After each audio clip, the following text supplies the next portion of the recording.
Azawa sopi umuna ina sa lachu Reverend Dr. Dogzapau amahi kei ho chung lampe miahin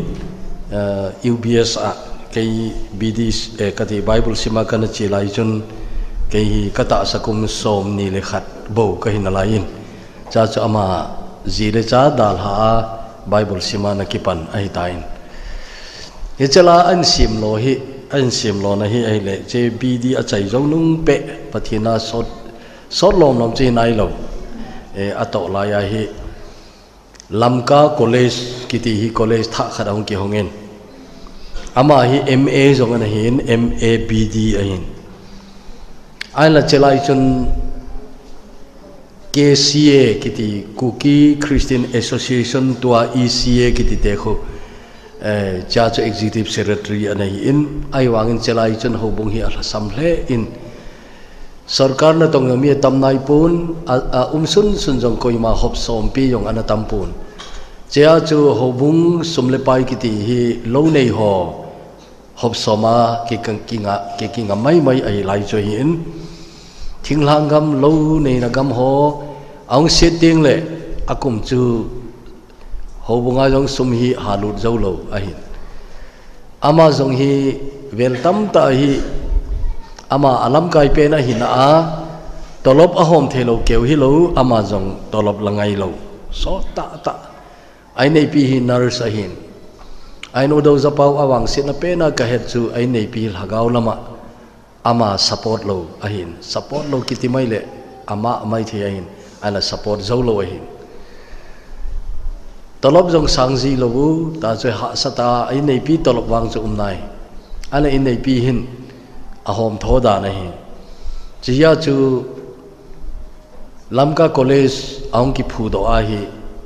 college lecturer dinga hi ha temana tepoi a college board ho hin tribe zo si kim theile adei wa hin chia chu do za pau jong hi thado speaking group la akuna pangdinga chu che college lecturer dinga ha temana tem a hin ai wana ma chun chi jing di chu gela jong anei pu in ahin la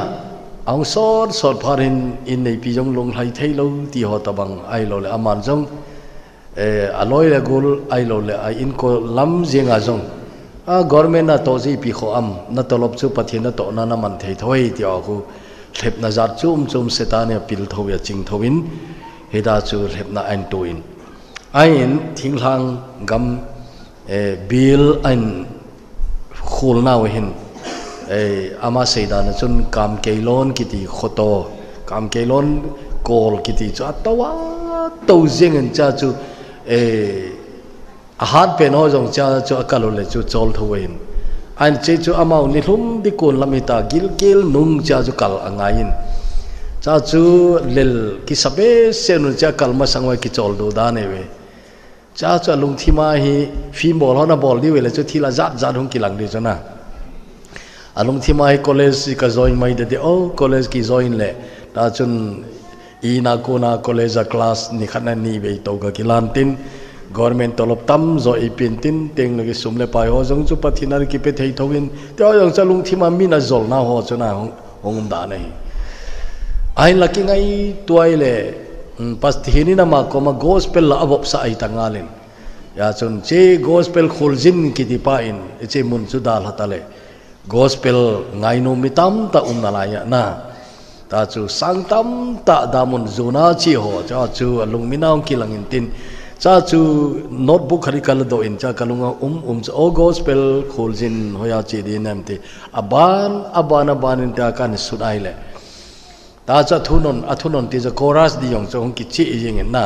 mole lang sang jong le che ding kai tio na aban ong umita chong hung ki to che ding cha chu ka ti mu che gospel ti ma chu nunga khat la sa them solfa jong them ta khat thangning ki ti na wai phila chu thangning ti chu phung mi na hin ain che nunga khat mi na hin na thangning ki ti nunga no chun che nunga no ko ma chu che ale che la not na la apet pen an sut pathina pi chu cha ga pi ne thang ning che la sa do thei le kilome ga ve o ati chu che pha chu thang ning jong guitar khara ki pu le le kharo men te che guitar cha la ki ding an hola ta chu a ki ding to ala thu to ala kai de da no chu lung thima pathinang pi che chu a thu chu udo za pau chu pathina pi banga chu thang ning chu a kai da pi yeng da nai na ta chu o lai ho mau hiu hen o gospel khol jin hoya chi dim nei te chu an sathi ta nei che chu ni ha a chun kam ke lon a hlun wa chu chela chu a testimony chemuna pathina ho pi na ho chu a sei do ta chu thang ning in tu na lan sain atia thang ning tu ai sa bang mangwa chu na tu ai ho ni sa bang mo che ni la chu thang ning an sa do je ngai cha cha thu cheng yong ki khel talo ala kai yong ki khel talo che kam ke lon khokom ta pathina na pi chu tu ni chanai ta chu ki sadenai tai ti ana sei hin lung hel jong hle jeng in ama lo lai ama lo nunga hi cho ki sa do ting le ama jong ki gel do wung in ting le ke ho loi group a dinga jong che pha chom hle jeng in aji chu Jorichan Pulang Hinglip subdivision gam kana khola yu chun tu lai bangamin ei ko wa phatta e jena ei ko yong hello ke ho ki panjeng ki chi yeng ya chun ale jan khat emun khat ka gi naw chu ni thum ka umun kalel le jeun aji chu imun azong a pu na da best se ni khoni ho pun nei chum lo mi ama ho pun yo nei lo zo ya mal jina de pi di wam na ta chu ale nung chi ji la puin ta chu thu ki sei jan ki gi ji a da ma dap cha chu ke ong ka gi na ka hin alain tập cung thì mà na tập cung ho kagi cho mấy alum lại sẽ cho lumin mấy ông đại phát ra tập cung cái phần ta cho cái muzi lo ấy ta cho mấy vam cho ilu ra ngay na isam la cho mấy vam na umzin hết tập bằng chuyện cha chú aban cái chuyện ấy rồi cho ý chụp hello đi cho hết sai tai cha cho cái lung lel mà chứ còn cha cho tàu không là cầm ngon cha cho chelai cái sau là cái mít hi bên này chụp mình coi mà chăm mình lý thiệt lâu rồi có pu mình chỉ là cho cái sao cho nên có cái tiền khâu cái có cái bắt cái nó là cái chỉ cái nào muốn nói rằng cho bắt thiệt là gạo na sát tay ăn tông na chỉ là khăng khăng ama lâu nó nói rằng khăng khăng và nói lên sẽ lại xia hi gospel na tông họ ai dengan cho cái tiền khâu na hi jing ta đây chỉ cho cái pa lại jingin chỉ cho tin ipan nó rằng bây đi con này ta in song pi yang langa kuna jong zanil ha panami imu pantawin ki pa umin eina mo nga je ngoi le achi di ho jong chu ipi ha ilongela chu khone ho jong i khat be hung le ki ti di chuna a zanil ha pa jong panoi ta tu ni tam zo hung ki nu nai le ta chu e jong jinga chi na ding chu i tha jong nom chom mai na je chu hin ting le amo ho bo na hung le leikul ho jong song pi yang na hung diu chu ahung thalo ai ta na thalo i ti ji wi lan na lo ha ông thalo ấy tại na cha chú song pi yang lama hong jong na hong diu chú kata sanin ki pau min tu ni ama hong thei hi tu ni hin testimony chul thailo ti thu pi khat kan sei gur ain an la ka la lai practical thim kan sei do di yong ding a hi in solcha te x kiti solcha te bung som ni le gu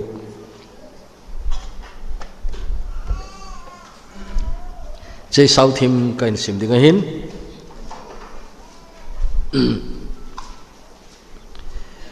tôi chung thu piu hi oya na him ti hin che chu application sermon se ki ko hin na tôi ka chu pa te a i sei la yu chun pa hi na a hoya na him ti ang chu ki do the na nu na hi na hoya na him cha na hi na hoya na him ti hin dunia hi na christian in hoya na hoi la ya na tiền testimony chul thailo ti kan sei de chang ko panin simuti keiman zong Nazareth Jesu min do na hin thil tam ta akale a bolding a hitin ka ngai to na hi chule hi chu Jerusalem a bol zong ka bolin chule thimpu pi pui ha konin thuneina kamun mithing ho tam ta sungkula ka khumin chule athau jong chun ka phasa in ahi chule ki khopna in zo sia talin ka pejingin eng sanin ka tai tom sain achungwa chun kalung satun tun jengin mi gam dang khopi gei sanin kabol sin ahi hedi chun thempu pi pui ho akona thune na le ei sol naw le kha kamun Damascus lamakachin ahi hi chun voleng pa sun kim ta in lampia chun wana kun wa khat nisa sanga wa zo kamun hi chun ka kim vele ka thon pi ho cheng sia salwa su zenge chun tola ka hu gam phanun keiman hebrew pawa kaza sol ibola nangin nebol set jingham nang dingin thi tul mong him hlo a asai eitia o khat kazai chuin keiman pakai nang koina him katile pakai chun keiman na bol set jing si su kahi ai wangin thowin chule na kengin pansan dingin nang man thil na mu sa cheng sele khonunga na hinga ka hum kila tinga ninga chengsia ka thu he tu sa dingle kalha cha apan sa dinga he che dinga chu na hinga ka hung kila kahi kami te wa kon le chidang namdang ho akona ka hu do ding na hi amido ha do sa dingle muthim la akona khowa a chule satan thune na noya amuwa kona au umuwa kona pathin hega ki hei thei a ki hei thei na dingole achon sinau akisu beya keima eita sanwanga kisu thing hol a go alu theina dingwa ahengwa ka solding na hi 80 chang som le kon simutin hiji chun woleng pa agripa keima wantil kamu thuwa chu nung lovin ka umpoi pathine thu theng bon chawa dingin phathei ebu pitaw hen amen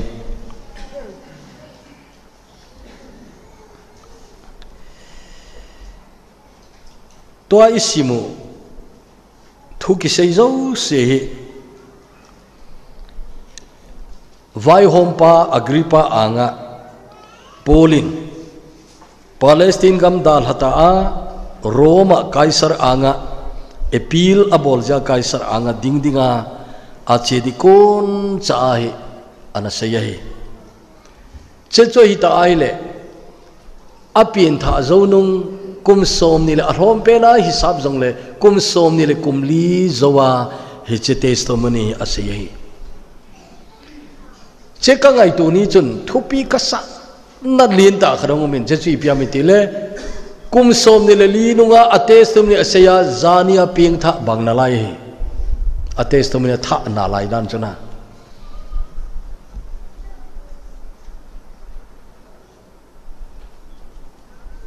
Paul hi gin char sangin na ping tha ha thowin along hi chu ta ma mai ti chu kilang ni nidanga chu a hiding sa kana koi jeng chomlo ka na ping tha dinga kana koi chu ai wang stari kan bol kit kinale sol ti chu apin tha ma sang min chu na sol hi ana ping tha ha ma mai nai bible themon an sudanu chun Paul sola kitipa pin tha nahi edi som thum le gu kumbul lam ham edi som thum le nga kum ki chai lang ham hidinga hisab hi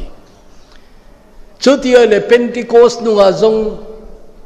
ahong pena kum ni le hasom to bang hi hobung ana sugen theina lai lungta thoina along ita hi kalung hi asatun tuneti chu so chao thilbol vele chen pentecost ni mi sangthum pin tha bangkhu alung han di dan so leina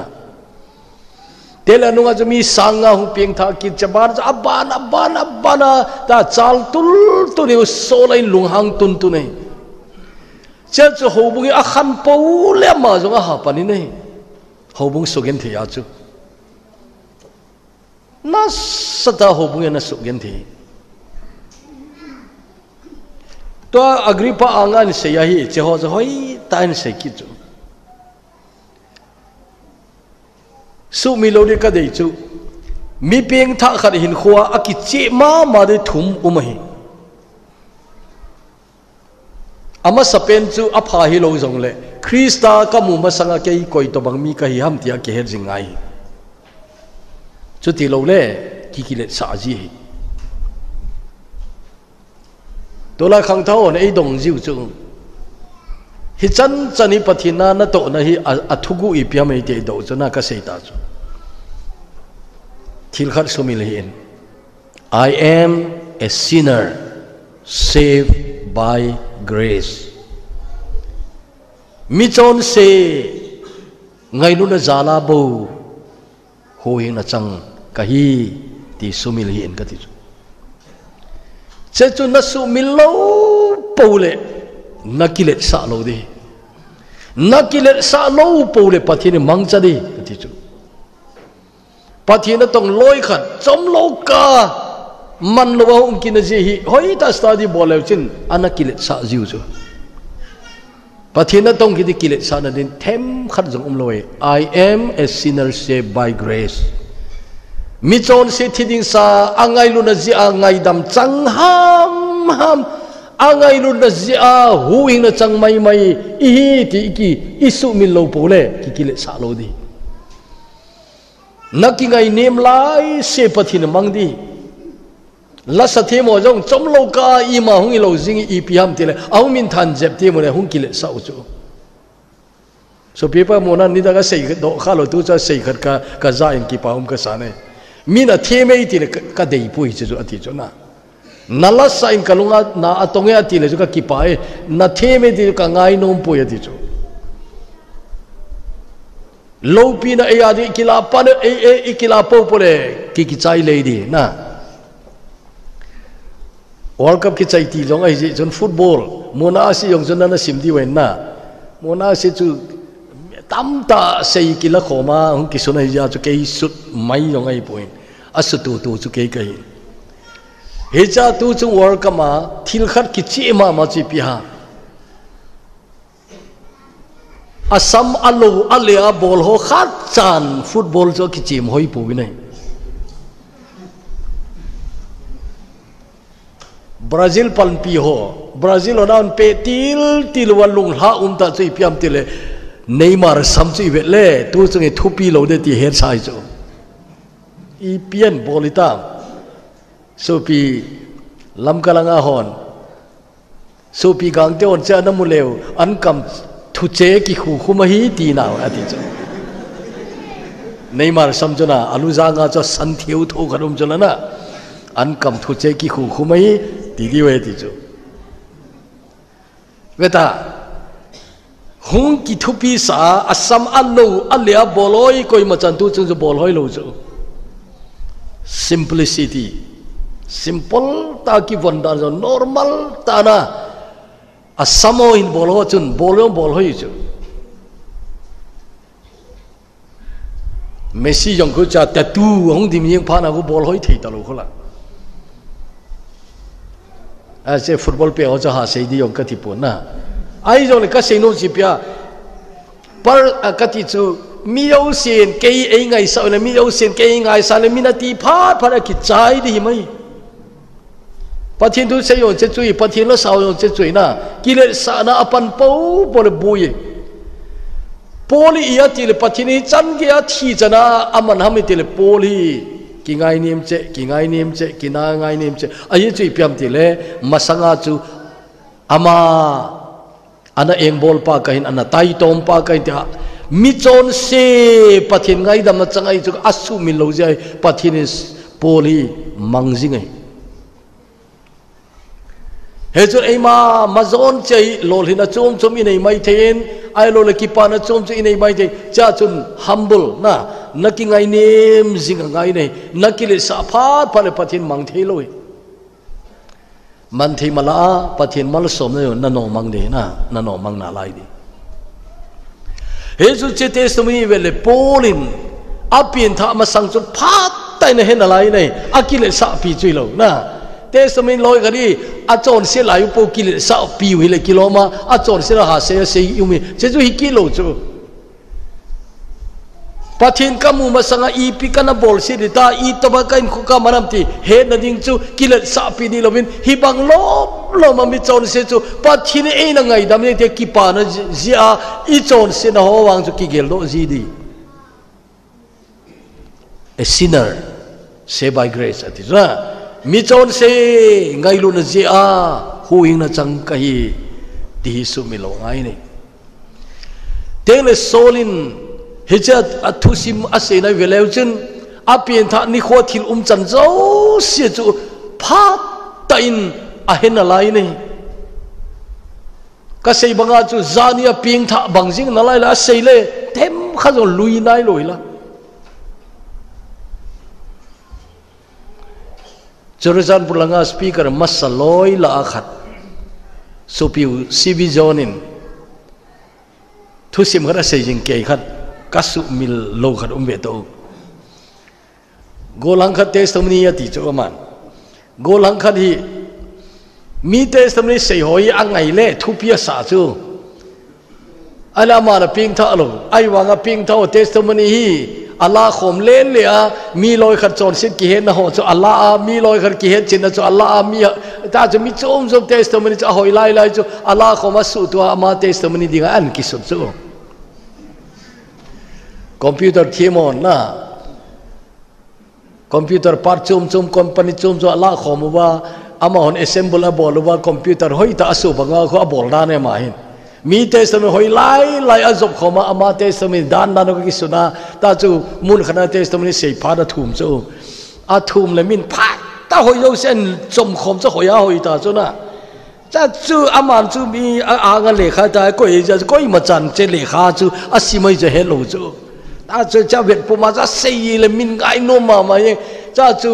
hobung khara sei na chu hobung dang zo ana zau ji che ho chun ke hobung ayong sei na ti ji ama ki chon kin chom kha jo le mun danga sei kin na ta cha ko le che pai popular le ta chu ale ni khadi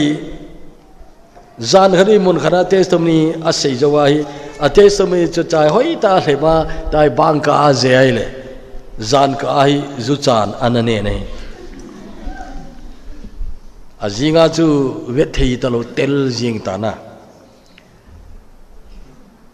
upa kharung ki tin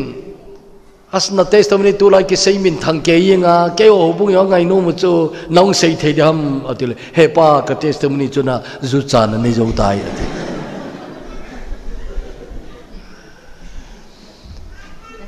to bang lom bang jei ho a chu hi pun te na e o jo ping tha jong ki na chu ai wanga i testimony chulwa thei wale i testimony chulwa thei chuna isu min le chu chom lo ka le na sol ei ka vet le athupil he jing nei an sol pin thani them khat kan sei no min bible thiamon iti a khul do ji wam jong ka he lo khat a khul do di ji jong ken ka he lo khat in sei mo nge loi ka de sei nau chun Soul hin Soul ka tile pol hi chu apien thama sang soul te ju gel do tin amin zong hi anu apan kin sa ta na ana sa wi de chu aje chu ama Benjamin phung hi bentin Benjamin phung ke wi lowa juda nam pom pi Israel mi te la leng ma sa pen a leng pau soul chu Benjamin phunga mi chu cha chu kile sa pi ta leng ma sa pen pau mina chu ama mini ana sa wi de soul ama zong Benjamin phunga mi na ai kile sa ta hin khona mang chu hi mai thi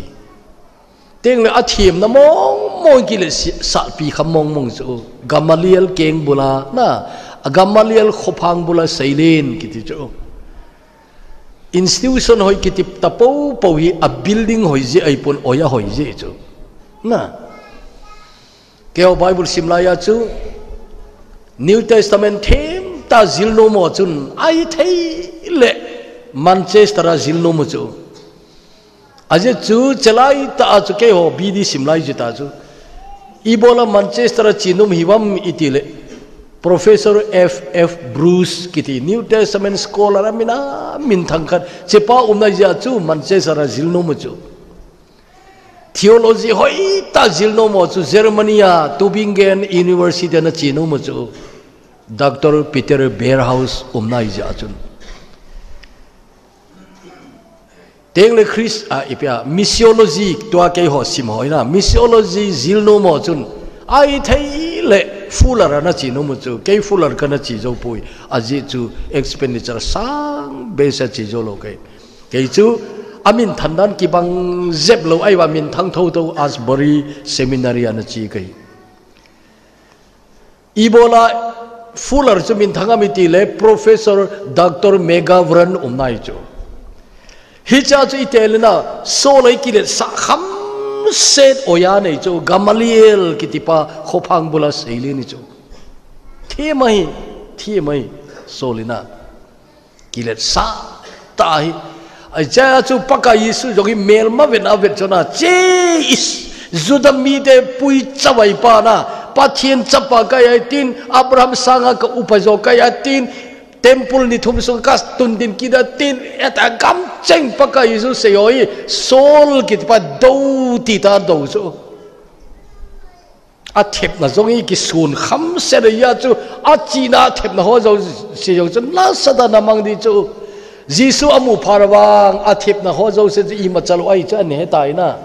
ala Jisu nei masa chu kilet sapi kham se na nei chu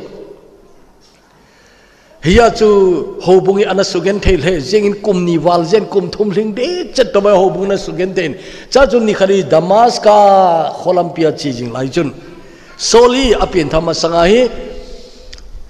alung thima wang hi struggle ti chu ki del jeng na ki del ni khat chu che jui pia Stephen in asu boy chu Stephen in alung thimi su boy aye chu Stephen sunga selai ta cha ama akom ta wa sunga sepdi hon cha sangkhol chul dip do sung ki lama na sung se na dinga chu lemchang lo wei ja chu che asangkhol chul zo sut lawintin sol kiti gol hang pa khopang bula cha ko yu chu cha chu Stephen sunga sela cha bona mu chu Stephen chan lo se mu ne Stephen zo vet le che khu alung mina be thei lo chu ale Stephen ni ken la chi Jisu hi mi pui chawai pa zudate pui mang pa kana koin Stephen ni lawan ki hong kamun pa je lama Jisu Krista ding kamu yatin atta ta hitale kei i ka titadem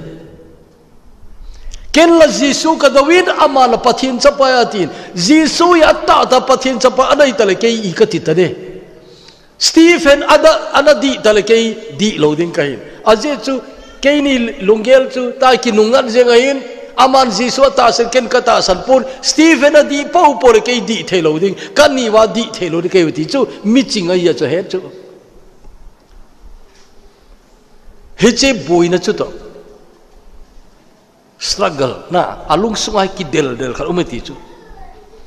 tengle Stephen in ko in sole azona len penji piamitile Stephen athi di kuna ki padan ko Stephen min sungai ta asela ya khatwei chayo amai ngui lowa amai wazinga hibanga lungmonga hibanga chuting le achai na chun ngai dama thumpi na lai songa sebo ngai dam athumpi paka na thidi kun hepa ngai dam atia cheyo tabang ba chu Stephen an bol kin hu solin a hailoi Jisun abol bang ba abol ti wa hailo chu tele pakan athidi ko na chun hepa na khuna ka hagaw ka pedo tai ati a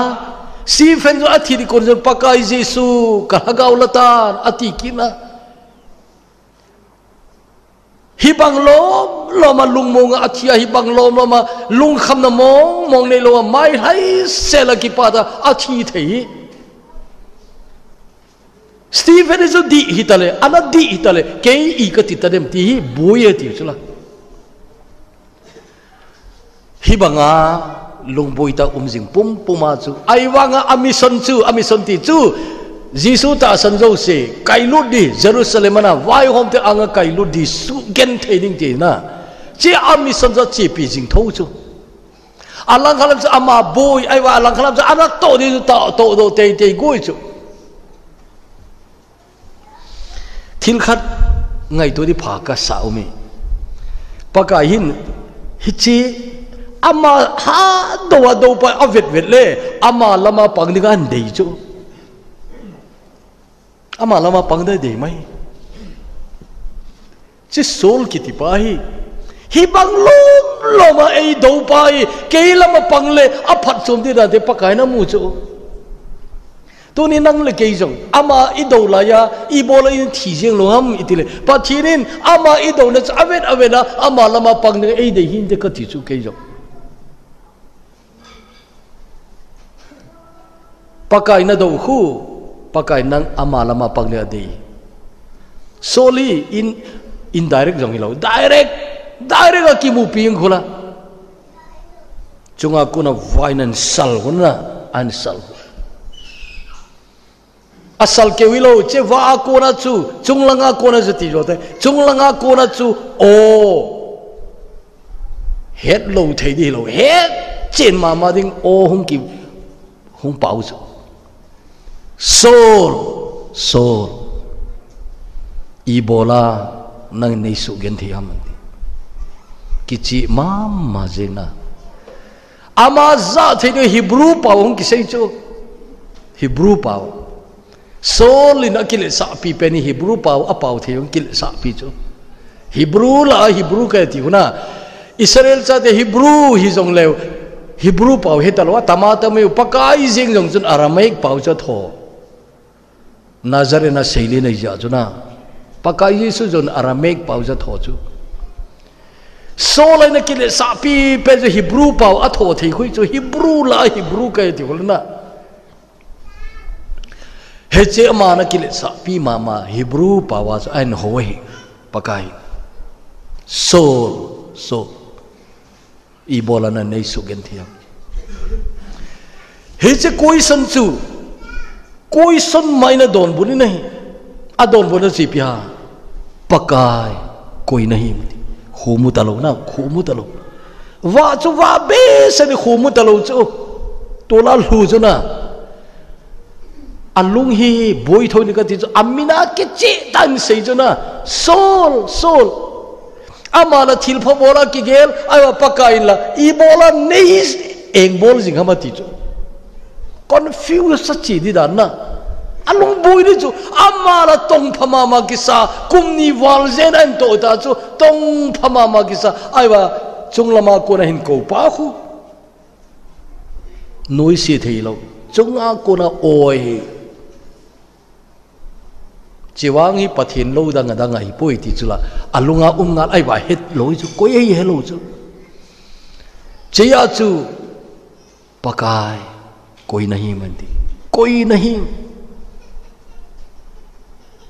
koi san kidang da chuna pakai ti jauta koi nahi manti chu pakai meaning hello ham he mama chuna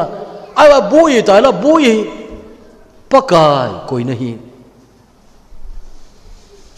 agin chan kharin hin don bot le phakit agin chat lo penu don bit kin na lai chu na eng bol jing jisu kahi a boy tho na de na ado jing panen don bot chu na eng bol jing jisu kahi ti awa thilum chan chu agel le sol hi thupi ka sa na chu kabol khil tai ti ke re da khu ki hei ngai pakai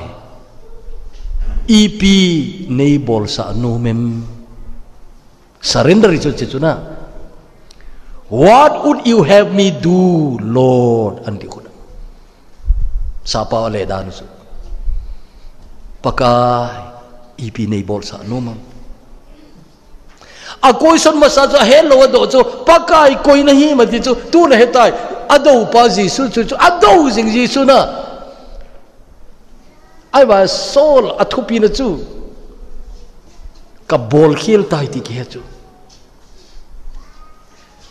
tu ne o in kho ki khel ta thelu nei ka bol khil tai ki ti nom lo chu i bol khil he nu nga ka bol khil tai ki ti nom lo i bol khil sa ki bol tho na i bol khil sa ki bol tho che o in kho ki khel thelu na sol in wang ka bol khil tai ti ke khun pakai pakai eti masa tu het chin lawa ko bai tu na het chin tai ado jing Jisu chui ai eng bol jing Jisu chui he che Jisu ko ma chun pakai ipi nei bol sa nu mang pakai na don bo na khu beti mu khopia lunin na to da na hil na win te ti khomulawa na khomulawa khopia kai lu nu chu Saja Anania koma Ananias ti chu bunga na athipa chu lo Anania chu mai tai na se Anania koma chu apu hi chu Damascus kho chu Anania jong chun ati za thoi aje chu sol mina za jing ke chu pakai na ne hilma sa chu Anania chu sol ki tipa ain pui ni wain ana tau pi in pakai che pa pi chu na ho bungo suboi pa hilo sugen thei pa hilo Ananias zo kicha zo na pakai ni pi se Gentile ho ko ma kamin polu dinga ama ka good he ti chu ana tau pi ti se pa chun pathin thoi je chun Ananias jong ana tau pi nei a tau zo hun Saul amina ko na phulip to bang khan ong khel hai khuwa mukita nei ami de wang chu angai wang za hi zo ta poi ten che chu topic chu mai tai cha ko na cha ni kha ma zo Saul chun Damascus khopia chun pathin to an sei patta chu na ai ma tha den gu no wa ta chu pakai ngai lu loi khanin boma basket na ko kulbanga ko na an khai la wa da hong su chai tuni sei nom chu Jisu na nei masang ito bang mina hi am geldo jingen lang ani na chu Jisu na chon si ito ba angai dama Jisu iti na kisanam ti geldo jingen lang ai la apoi mo pen chu achai chani zuin na achai chan zui to lai topic har ka sei jing chu phatai na bul panin lang phatain tong zomin lang phatain chain tin jona to chung them khar ka sei khai abul phata pat ki ti pya hu ina che ta nei ding na naw ina akichi ngai ani na jon phata ne Christian khut kalsung pi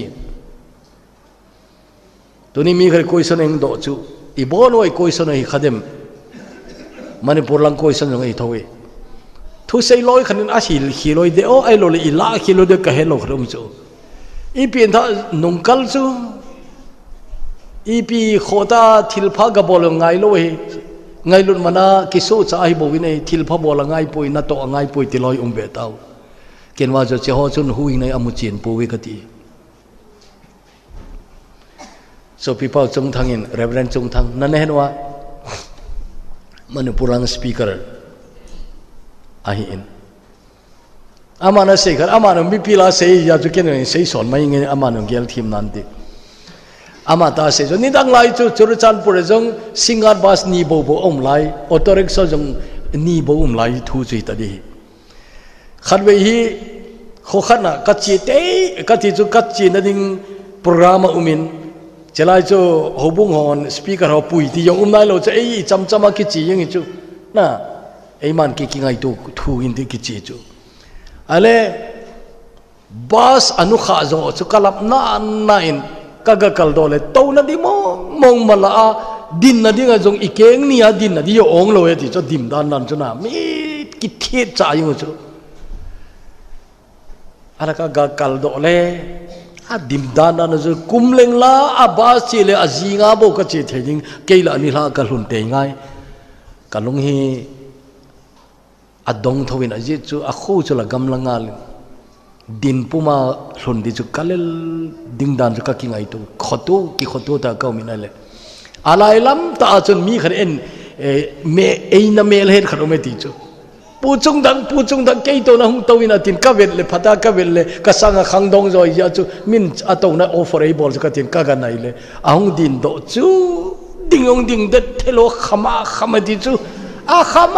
kham ye ai wa gol pa kom se introduce ei bol ti chu he puchung thang hi chu ama umlo le damuna ka chi te de ti chu introduce ki bolna la aju za chat umpe ne ti chu dan cho khát pa chun ama thu se na pieng tha kai ti dani chu ama lo pop le da mu na ka chi di chi i ti pathin thu ala am long do no chu na hi banga kham chun wan ga ma chi ta ding da mu na chi ta lo ding lung mong se la thei chu la speaker pan na pian tha po le zu kham jong le chen kho ta poi ti chu ati lo di het sai chu pathin thui lo chu na pathin thui lo chu ka za dan ti chu ama lo po le da mu na ka chi te di ti chu da mu na chi te lo di ga lung mong se lo mu chu lung mong se la kham ai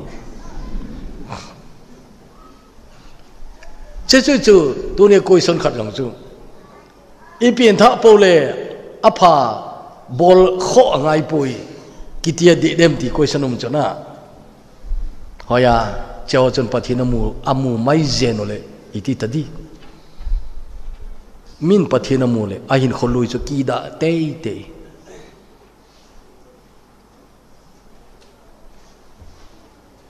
min ain kholui cha dal ha te na ain kholui adal ha te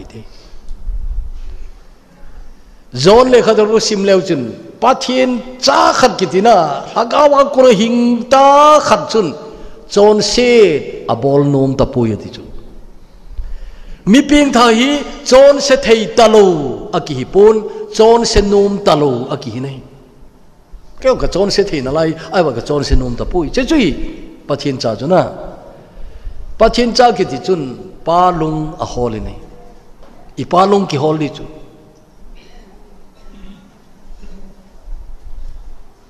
marla simpan vai phi pa ta kan le wai kapina lal thisan ahi gi lo na sem din ka ki phal dim ati ona che thua ko na ko ken le kha khat kana su chu kilet sa zep phalo ham ti le kha khat kana su chu kilet sa ti ka le na chu di lo mai the vai phi pa chu ki sak thei deu phalo hem ka ti ki sak thei ti chu na kilet sa chu hi mai lo da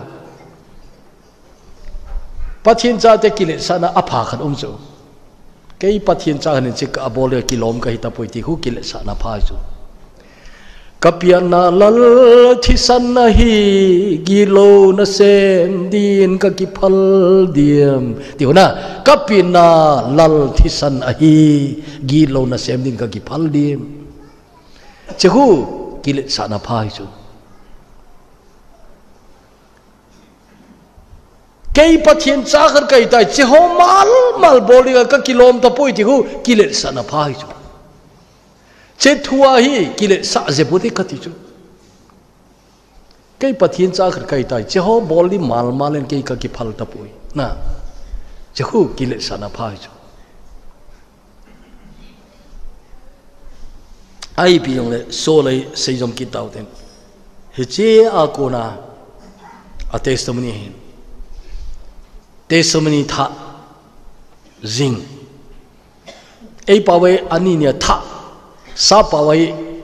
wat chom mangwe tau new akiti teng le chu tunia tha thil tha khat ga chole chin nanga de new hi chu ai wa na nei jing sa khat chu atha jing na koi thele phrase hi chu ei pa chu ani nia tha akile chu na english chu phrase chu new chu mai phrase iti teng le tunia inei khel lo inei sai jong le phrase jing vet sa na dingin tu ta chu hona an che khat ai lo le ipia me di khat po galo le chin atha na lo chu new hi chu ai wa zania bazara na in cho fridge na koya nagala dole fresh na light umve ta na ne thim ka sedan chu he to ba chu Paul testimony new testimony chu lo chu fresh chu ala testimony fresh a koi jing theina chu akika lai new testimony tam ta an nei chu new testimony ti pha le ping tha ki ti lo chu a christian in kho head chin be mu chin be ki pa na tha nom na tha na ki pi na tha atha example tu chunga mi loi khat chu nung chona ko ki le ki no mo le tu chunga pathin thung ki sena ko na testimony atha khat beta tu chung krusena ke ka ki het china tha che hai na nana pin thana sa chui lo tu chunga atha be pathin ngai lu na het chin tha aro nang ma mit mo na het chin tha na ki pina tha cheu khu new testimony chu he chen new atam po le pha che san na testimony chu fresh jing di chu ne thimu we na ite sami tam ta phrasing lo na ipijam tile atha ki nei ta lo chu new pen di chu ki nei ta lo chu sang ko som ki le thum September le October gal kain thakhat sung Singapore Hagai Institute ho training khat ka ga jaw chu Dr. Langkham kiti khat medical doctor khat to kahibin hobung chom chom Sunday sia hi hobung chom chom kai howin kai di kativin aji chu denomination chom chom pathin ho da ni kamit taw kamunom ji un Anglican azong ka chibin Baptism ka chibin Independent tele charismatic na azad jara ka chiu chu a tradition ki banglo ta ja ka chiu chu a hobung doctrine jong ki banglo a worship petano jong ki banglo pathin a hodano a kondak bona khat cha ki banglo ai wanga thil khat akibana ung chu che chui pia Sunday service se hile phar ong khat hon chu tu hapta ka a ki pana seinom no male minute ni minute thum tia phar an pe chu elama to bang phar ki hongle mi om de o ti kangai to ka di bhung cha chu mi ho bunga chu kichu hi kichu tu hapta sunga pathine hi ho pi na tu hapta sunga hagawa ki pa na tha tu hapta sunga pathinin ka chon sina ei phoa kaung ki pi do na tha tina i piam khada seide nei ke hu chu tu hapta sunga bible ka simna ko na pathine ki ho pi na ti tu hapta sung pathin chela ne ki ho pi na to na seide nei wi au bung ki vai pora chu ki banglo chi ai wanga che par chu a award si mo che par chu te chu che wang chu ka or cha thui e o gama chu to bang phar ki hong le mi a jing dem tu hapta sunga pathin e ki hopi tu hapta sunga che bible changa kun pathin ki hopi chela hi pathin ki hopi a kal hi longa tiona I piam khatna che chu new testimony a series of new testimony tha na nei le kholang pa na pin tha na chu fresh na lai de polin epsa a translation ka hong them lo mai chen kami ponung chu in siming se ki mail chi o hoya hoi pathin kai ne het chin til tila ka bible chang dei ma yang khat ai ta in che polin ta sat chu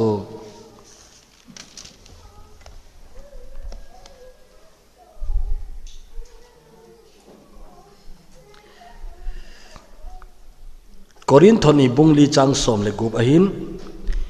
hiji chun kalhada hi lui ahin kami ponungu akim jingjing wangin kami sungnungu anisi in atha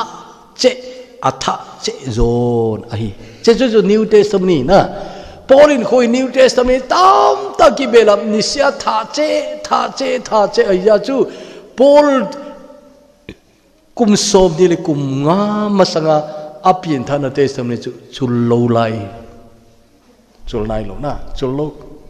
ijenemi tile ami ponung lui che jong le de mi hem chu lui che dingen cha ki na kai tu ai ka te wanga khowe le them khat hongol hang jap di kai ti ki ti le min ngol le ti di pe do gin cha jong lo chu na ta thil kha chu guarantee sa chu eo jong hi ki lui che di ti na chu ki lui che to lai ka chi na yo sia nu mo ka sa chu nana te ta nei ti khut ka se di ke lo man nang no na te tho lo ham ka ti ji chu aska gin cha san nana go lang e ti le ge ki pa chu nana te ta nei ti chu nang no i chom na him ti no mo chu na ai wa nga kinom le ki da le te che ni ki chu na kami ponung chu lui che di ayo kami sung nung atha che hoi ne o na ezon pathin cha te hi tha che cha jo bible simute lekhabu simute kiti tina chi chu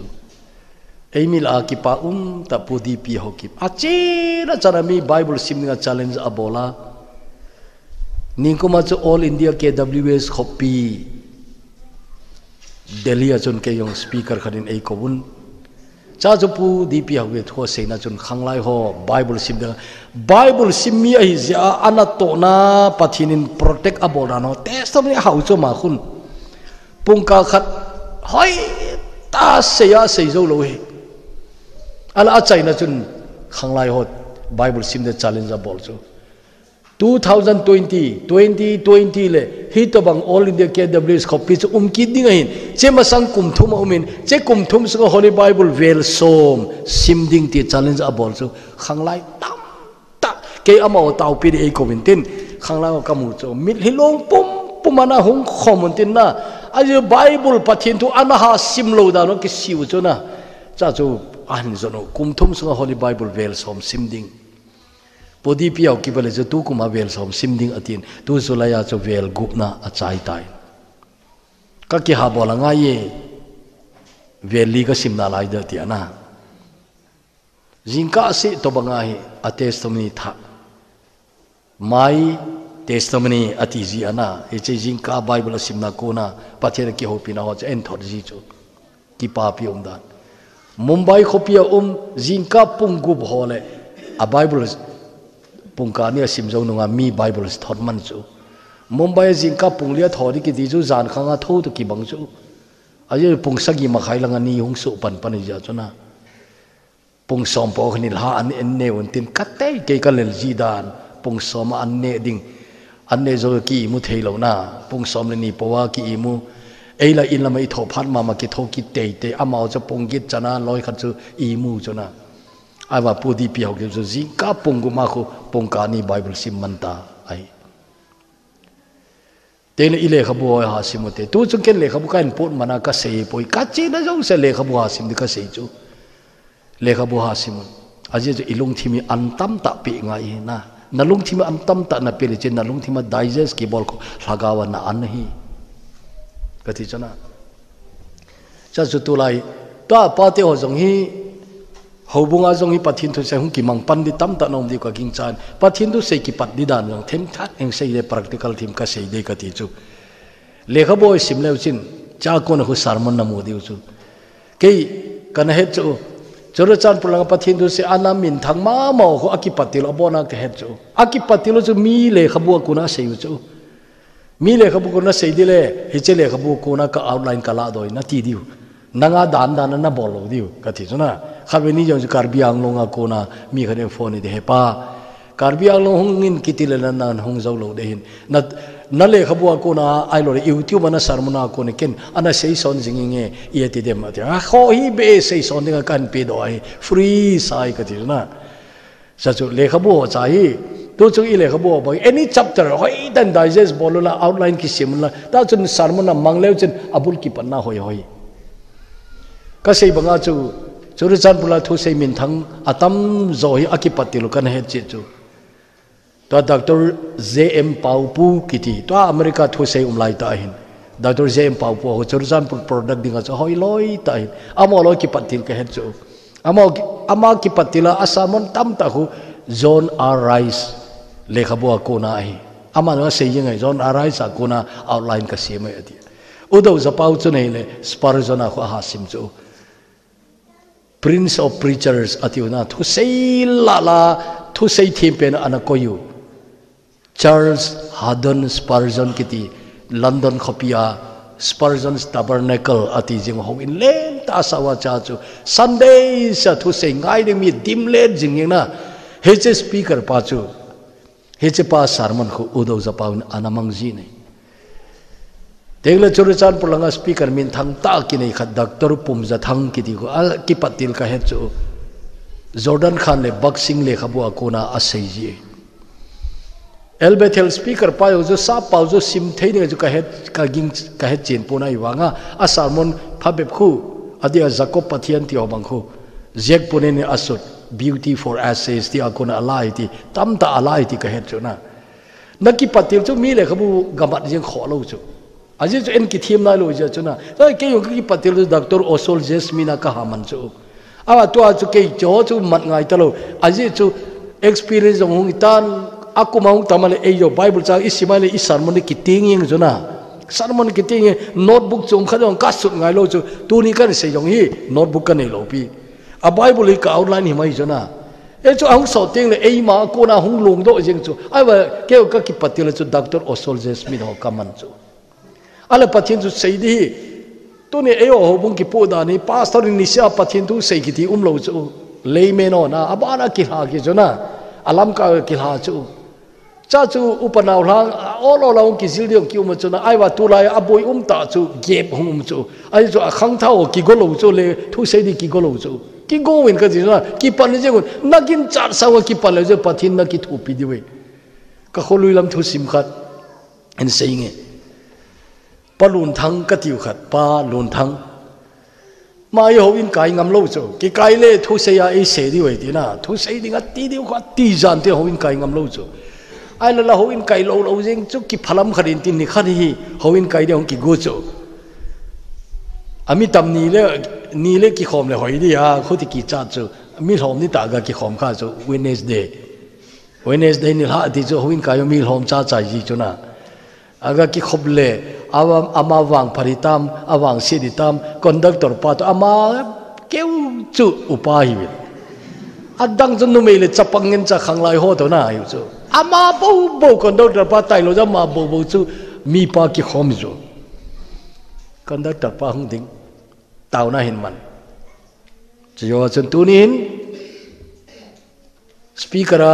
ki sepa aung kai pun an wang phat ta in palun thang kain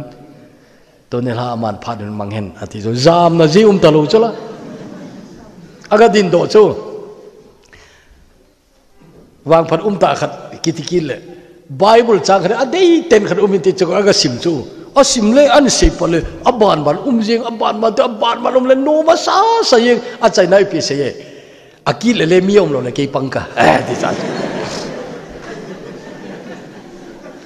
athanu mi ta chu na ka se no ji pa ki pan po le jina pathin na ki thopi de ga ti chu tele jani la lot isei la yuan na su mi lo di chu lot ki ti pa Abraham ang sungang pora ki parchaman in sunga mai cham no sim lo chu tuni mi nau pa phabep nom di ka ging chai in sunga kati in pia ko na hung po do ta nang pa hina in sung ki puiding ai wa na in nei pi nangan se li te yo na ki pan lo de ki pan yeng in ka ti na he che nagle na ko na churchan pulanga hung ki chau in ko khat le se dong so le ule naw la ma hung poi mo de ti dana he heng lep sub division langa kho khanong ki chau chu che kho aju kru set ka ga nei we a so tai 76 lam joi tai cha ju kru set tu ni to bang a ki chai ni afternoon na hi mai cham in sung mai cham te ka se chu cha lung chu tong khat te ni de ama i te a in sunga pathin du din pi khalo a ji yong ding khalo a in so ki bol khalo chu ai wanga mi pa an che in sung mai cha mi sim ngai in sung ai Bible ki dop do di cha khat be sim do di to ka hilu chu na lung hian na tong khat ni di en la ami mal ki helona hali zo to bang hin epikati be retreat kati wa follow program khat kamana chu cha chai mu chu report hung bol chu ho tu pa hung ti chu oya pu na ho tu pa lahu masak lai chu in sumai jam la ge kalung lut talon tin apathini ki chu kong ki pat go da ti chu na ka Bible ka cha te nunga gol hang di kun ko nei ta na cha chu ka tingin kai nei pi chu tap chunga chana towin ta chu Bible khar kan kila ta kan doble kai nei pi chu nui zat dan chu bang sa alam ngan ti ta chu nui sul le ti chu Satan rồi á chỉnh thôi cha cho kalung hang thì chú kalung hang căng ngại những con lệ thagau in ki thu pi đi nghe nang ai lệ ki pan ki talo de ti kan ki het ne ti chú che pha ka Bible ki gin na chu kai nei pin nui chu ka chu tinga anui zo pha na cho ma yong ki phalam ta cha chu ka bible kan sima kan pat le ho to pa ali ki pan chu ka hi jeng chu di jo a thanok dan chu na a ka ki pa pi chu setan yo hung pang man chai ala pathin laga ni ki thu pi man chai ki chu na setan hung pan man chi pia kalung hung hang e ti chu ka nga do di tai cái này bị nuôi cho các thằng tôm tên được cái lung hang tên thì cho na ta ngã đồ đi cái tí này cho là cái vì nên cái thủ bị gì thế cái lung ngã chú cái ngã bao bồ cái kịp bắt kilo đi cái hết lệ cha chú cái này bị nuôi chú cái chú tiếng ngã nuôi dấu phá ra mà ông kịp phá làm ta ông thiệp ta cho phá cho cái Bible cái seven cái này sẽ lệ phá bị bị cái say đồ ấy thì cho na cho ai đó kịp bắt cái gì mấy thì cho kịp bắt đó na tôi này bắt thì họ kịp bắt khả năng lớn không kịp bắt gì mà in sungi en moi ki po di chu pastor in yo le pastor hoya in zo se vil zo di na ho bunga lam ka hoya in zo se vil so di ai ro lam ka kha chu na in sung chen gel kho ten kit wang le boyum ki di chu na gin mo di kha hu mai thei chu chi ya chu na in sung nang mo po na hi ka chi chu na in sung chu ai mo po na chu chu pan lao de de he to chu hung ki pan lo chin tế sớm này thả này đi điều chứ, khai bắt thiên này tạ sản thể mong mong ấy, công kí bắt lại kabol he, na công kí bắt lại tu chân kabol ấy, na tiêu chú cùng luôn tên là tế sớm này cái tạ chú, na hết chứ chơi, hiện giờ tu chung á, bắt thiên tế sớm này thả khát bên na biết tế được cái kinh trái, hết chứ chú pan sanun lang, hết chứ con aban bol sớm đi kí con lang, ta chân pan là leo chân, nagin cha chân cùng top lắm này, na kí pan nào tam ta đấy. Ta san cha de tam lo ki palo na ipijam te ima ki bol ta lo pi na tong lo pi hoya ki pa di ta sa jong i to gim le ki pa hi la na in ko te lo kon jing ei hab lo nga ki chi hoya ki pa di wa ki phat lam na lin ta khar ki nei jing kiu ko di chona ka ho upa khat ka kho ti kholuya lam ka chi ying khone ka kho te ka pu te khane zip ane che chu kapu pa jumi lamka luna service chi na de hola ta jumi na haya ro chi ji chu ai wa lamka chan chu a chi te ngai che chu ka khupa kha a zui ji mi tam le tom le anunga ki khai chu a je chu ama ki gel da na chu anunga ki khai le bahara pi ngai lo ti chu a ko je jo se yong lo ama le ma na ki bol chu na mi hom sa ka po yong le ga to lo chu ching thei ki wang la chu anunga ki khai le bahara pi ngai lo ti dan chu sumjong nei ji lo cha jo hotel khadu tawin tin cha puri khelai de ko nga in tin ta chu nila lang le hong ki le ki ji chu ka kho go lang oni te sei ta om te le chapai lam ka chi mun be senitin hapta khana ni git lam ka chi athi ama chi hapta khana ni git phajo we ti jo la ngai do akipa dem che pa chu azia cha anga akipa de ama wang phari lo dia chapata tani da cha te chu na to apona pon tho za ma to jong chi to lo jong chu ki lang lo thi ma khona hing tho chu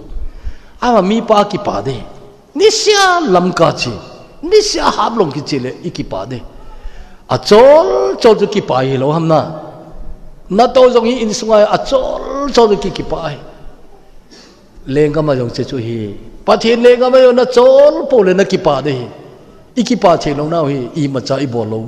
chol na di yo inei lo sen na jong inei lo pakai mi nong ki seng ta di lang pakai me pedo in lang pakai mi na ul saung kai le na ki pa de ka ti chu ting chu le te samni tha na ne di te samni tha tam ten a supporting le na te samni na pin tha na te sto ni moni pa chu fresh jing di solin korin thot ni na bung som le kharu ana sim ti mu atho pakai mina atho kha lis an koi khu khat cha in ki thu phaloi an lis ki ting chaling na cheng se kho thu ja khu a testom ni kum som ni kum nga ma sang testom ni jo tha na lai testom ni tha na nei tampo le na testom ni a pi pen chu tha jing dei ti ai a chai nai seing ka tin mi khat ki ti khat vehicle ki ping tha loi sagi ve ka ping tha ti ga het lo mong we ka ti chu khat ve ka crucial naw ka a speaker I za hung chale we pasal ka ping thai tin test ni seina pharang thum hong ding do tin màจะกี่อันทีมตาเสียนอะไรจะก็จัดจัดนั่นตัวจงกับปิงทักกี้สักยี่วินาทีตายที่เวลาสปีกเกอร์โคเจ็บกันกี่ไม่ขาเลยก็มินตัวจะนั่งมุฮิลายที่ดิจูนะองก็มินที่ดิจูสักยี่วิกับปิงเท่าที่จูมุนัยมองลุยที่นั่นจูปีนท่านาที่นับปีนท่านาคิดเจตาขัดนี่ขัดอุมินตินเจ้าจูโลดิ้งกันนักคอยดีนะไอ้เล่ขัดไว้เปลี่ยนท่าหินไอ้วางอาจูอากาศละอาจูอัฐตั้มตะดีนะ example ขัดอินเซลิงปีเตอรินจะใจเนี่ยที่มองไอ้ท่าก็สปีกเกอร์ลอยขัดอัดใจนะสักยี่เบนในชีวิตตินจิมจ้าเท่าโซ